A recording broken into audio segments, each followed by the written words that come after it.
Hello students, in this part of MS Excel you are going to learn about generating a series. This is about your chapter 3 advanced features of MS Excel. So let's begin with this.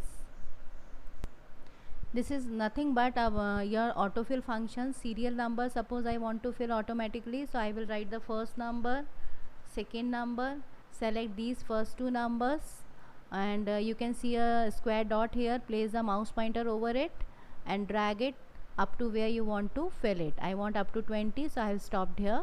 This way I can do the autofill of serial number. Same way you can fill days also, weekdays. Suppose I write MONDAY Monday, and I drag it from the mouse pointer this way. So I am getting the names up to Sunday. If I want to repeat the weekdays, I can drag it up to where I want to stop. Same way you can make the change with style of writing, like you want in short form. You don't want the complete name. So what will you do? You will write only the short name of the first name and fill it to the others. It will all become in the short name. Same is with month. Either you can write in the short or in the full. You will select as per your choice. This way I can fill the month names also. Same you can do with the time. Suppose you want to make a series of 1 hour gap time, so it is 1:15, and after calculating 1 hour gap, you can fill the series of time also this way. Then date. When you are writing the date, you have to keep the format in mind. It should be MMDDYY, means the month should be written first, then the day, and then the year.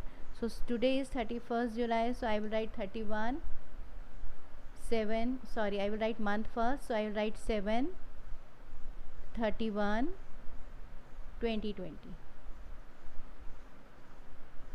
and I will drag it. By default it takes a difference of 1. You can see here all the days have become with the difference of 1. After 31st July it is 8/1, yani 1st of August, 2nd of August, this way. Now suppose you want the gap of 2 days or 3 days, or you want to make changes in months, so that also you can do. I want the 2 days gap in this, so then I will write 2 dates at least. So I will make changes here. I will write the second date also. After 31st, 2 day gap is up to 2nd of August, so I will write month first, day and year. Now computer will automatically take the difference of 2 days when it will create the series. See here, you can notice the change. It is a 2 days gap. Same way you can write any number table, like I want the table of 4. I will write first two numbers 4, 8, select first two numbers and drag it up to where you want to stop this. You want up to 10 only, then 40, otherwise you can increase the range. So this is how you can generate a series. So children, just practice for this.